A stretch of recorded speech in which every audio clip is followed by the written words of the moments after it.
Hello everyone, I'm Rusty and this is the first video, hopefully of many, that will be covering the basics in the difference between a normal Space Engineers server and the Draconis Impossible server. Some of you may be familiar with Splitsy's recent survival series that was based upon the previous iteration of Draconis Impossible, set around a planet called Purgatory. We're now in the next iteration of Draconis Impossible, called Draconis Impossible Extended. It is an even more hardcore experience, enhanced upon by the things that the community learned during their time in Purgatory.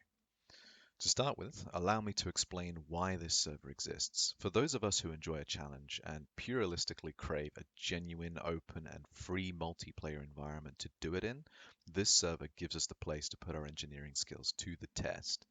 With the approach of vanilla but really, really hard, the moderators and admins of Draconis have curated the mods and handcrafted the system for us to test ourselves against. So let's get into it. First of all, let's go over the differences between DIE and vanilla Space Engineers. One of the first things you'll notice is that your jetpack is severely weakened. In fact, inside of a gravity well, it either doesn't work very well or it just doesn't work at all. The message of the day that you're greeted with at the beginning of every time you log in is important. There's a lot of things here that people miss that you should really read properly, other than the rules, of course. But all grids will be deleted if they contain any block owned by nobody, their name contains the word grid or banana boat, they do not have a beacon, and you can build those tracking beacons with only one computer. That's enough to get it functional, so there's no excuse for not being able to afford one.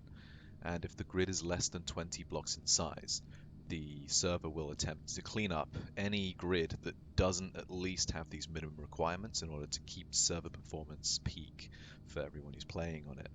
Obviously there are a bunch of block limits as well, but they're probably not going to affect you at the beginning. And as it says at the bottom there, offline raiding is permitted, so play safe and move often. Now, I can't stress this enough. This is a PvP server with an extremely hardcore PvE element. So if you can't handle the PvE, there's a good chance when PvP starts to come into play, you're going to struggle. But it does also provide you with some unique opportunities. As a PvP server, if you require a specific resource, you don't necessarily have to fight the environment to get it. You might have a neighbor or a nearby player or a player who you happen to know the location of who has what you need and not a great way of defending it. In which case, no reason why you can't just roll in there and take it. One of the mods that is on this server is the Daily Needs mod. This adds in the need for water, for food, and adds in the exhaustion mechanic that prevents you from being able to sprint long distances. This here is the lobby ship that you spawn on. We'll go over that in a minute. One of the other mods is a mod called Ore Scrap, which basically means any block that you try to grind won't return its components, it will instead return scrap relative to those components. You can refine those scrap components into approximately a third of the resources that it originally used to make it. Now, this really makes you think about what you're placing and when, especially in the early game, because there is a good chance that a misplaced block will cost you severely, and realistically, you probably can't afford that at the beginning of the game, so think very carefully about what you're placing and where. Another important mod to be aware of is the Gases with Masses mod.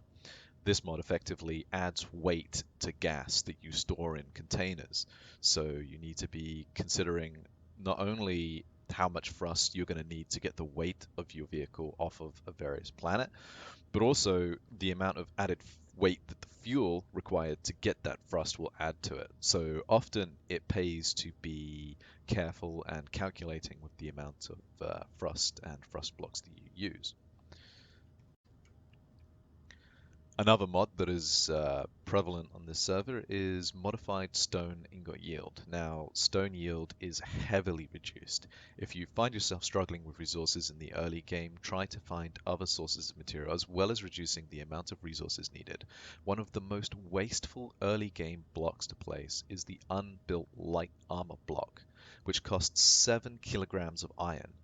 In many early game applications, an interior block or ramp will accomplish the same goal using an interior plate for 1/7 of the resource cost. Now, that probably sounds very fussy and very specific, but I'm telling you now, at the beginning of the game, you're going to be really, really stupid if you just start placing armor blocks everywhere. Say, consider you're building your first small grid and you decide to do what you need to do in order to get the 20 block minimum limit to prevent the grid from being cleaned up by the server. Now, if you choose to do that with light armor blocks, then that's going to cost you a hell of a lot more than some potentially cheaper options that are out there. Another mod that is on the... Oh, hello. Goodbye, Ego Solo. Apparently we've got Brick on keyboard up here. I don't know what either of those are doing on the lobby right now, but never mind. Clearly they screwed up, but let's not go into that. As I was saying, one of the mods that now exists on DIE that did not exist on the original DI was Weapon Core. Now, I'm not going to go into Weapon Core because it's quite a complex mod with quite a lot to it, and I don't wish to bore you all with that, and I suggest you all go have a little read so that you can so that you can understand what that mod does and doesn't do. Well, now that we understand some of the elements at play in the server, let's just quickly go over the geography of the server. The server is split into a bunch of different servers, 6 in total, usually called DI1, DI2, DI3. If you press F3 and look at your list up here, it'll tell you what server you're in at the top here and the players in your current server. Must be a restart going on. When the server restarts, which it does every 2 hours currently, although that may change, the players are taken out of the servers that they exist in the game, and then they get pulled into the lobby whilst the server restarts, and then everybody gets put back into the original servers that they were in when the servers come back up. This is done just to try and keep performance working smoothly. As you can see, the server is quite active, always, in fact, and I really love that. In fact, if you ever need to see who is on the server, you can do !Nexus players, and that'll bring up a list of all of the players on the Nexus. Currently the server is restarting, so everyone's being kicked off or just leaves. Personally, I just exit the game about 2 or 3 minutes before the server restarts, just to ensure that nothing untoward happens. You can see tons of people trying to connect up right now. So as you join, for your first time, you'll be on this lobby ship. It's a ship that's been severely heavily damaged after coming into this space. There's a lot more lore on that in the wiki. In fact, the wiki has a lot of information on it that you should read.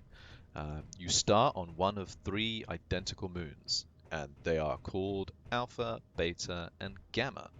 In this main hangar here, you'll see there's a bunch of rovers, or as we call them, banana boats, life rafts, and in the corners here, you'll have these little spawn tubes. You can see this one's called Triborg Alpha, which would take you to the Alpha Moon. You've got Triborg Beta, which will take you to the Beta Moon. And over here you'll have Triborg Gamma, will take you to the Gamma Moon. No one panic. Good advice.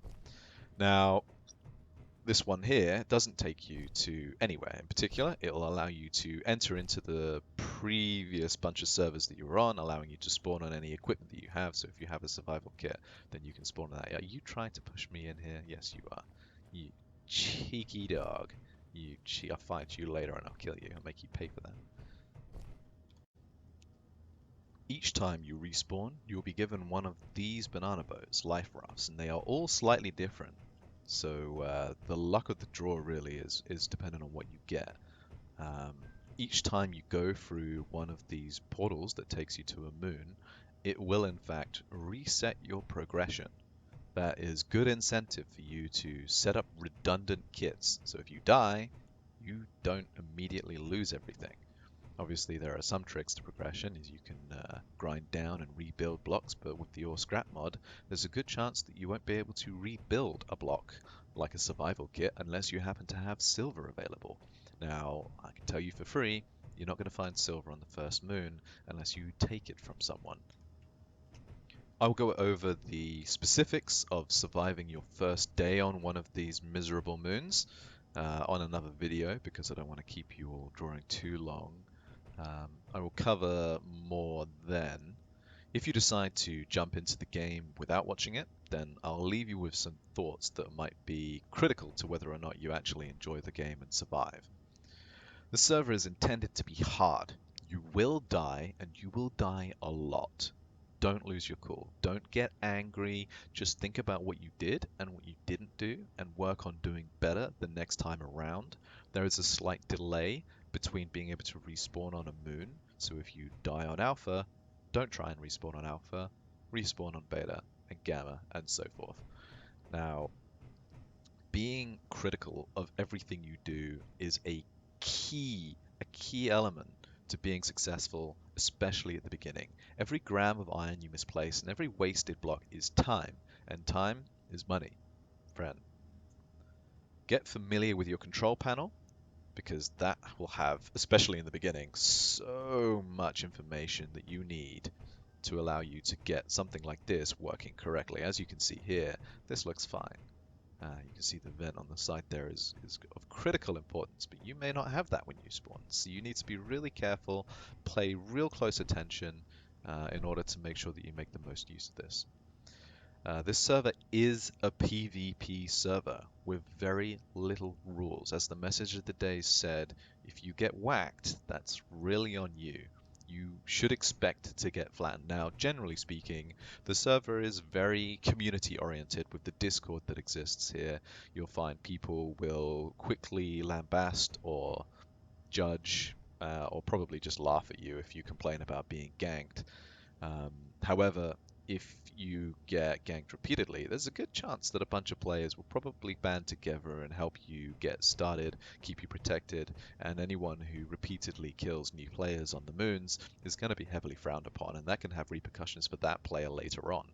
So the world in this server is a very much continuously evolving situation that relies on the interactions between players quite heavily. And for me personally, that's a really important feature that really kind of adds to the story of the server by using people and their natural attitudes to affect the world that you play in.